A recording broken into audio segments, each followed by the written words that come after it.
There are several elements to Purple States. One is certainly questioning the candidates, getting as much opportunity to have interaction with them as possible.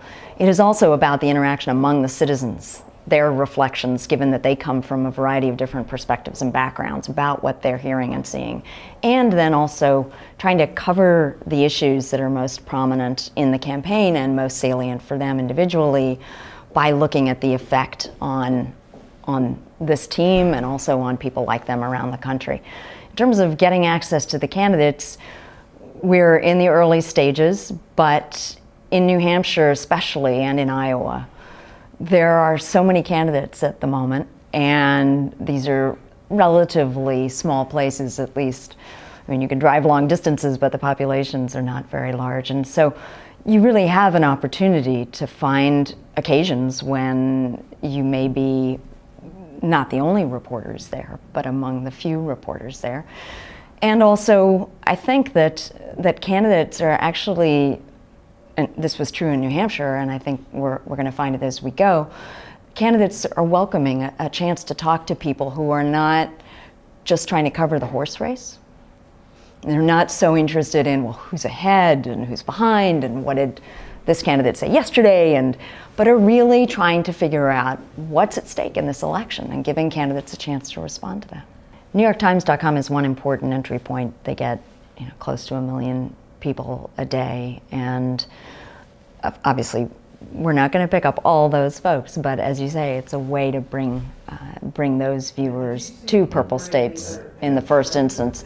And we are also then going to be seeding Purple States inside Facebook. Once Open Social is up and running, we will also be creating a Purple States application to be placed inside social networking groups like MySpace and so on. And then we are having our citizens go on to blogs to establish themselves as voices on the particular outlets that resonate with them. So the ambition, of course, here is that it will become viral.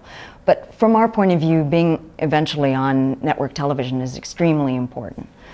I mean, again, we are trying to connect people across differences. So the internet audience, the people who go to the internet for news or for social networking, those are crucial audiences for us, but so are the people who still get their news and engage most directly with mainstream television. Well, one thing I vowed to myself when I started Purple States was that I was going to have to shut up about what I think about this election, since the focus of this needs to be on these citizens and what they think. But I think it is a striking fact that these 5 folks who were generated initially through random sampling and in a few cases people who had made contact with a survey research firm but had not done anything. I really wanted people who were not deeply into the horse race, activists, whatever. No, not one of these 5 people has decided about this race. And that's also what we're seeing on the ground. I mean, of course, you see lots and lots of supporters, lots of them.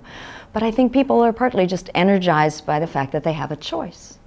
I mean, I think people genuinely feel that there is a choice here.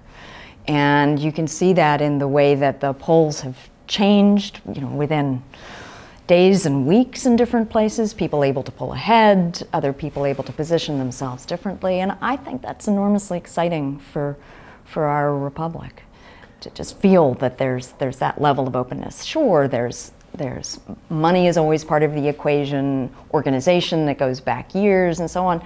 Nonetheless, I think people feel that even those folks who don't have money, but who have something important to say that connects with ordinary Americans, is able to get traction.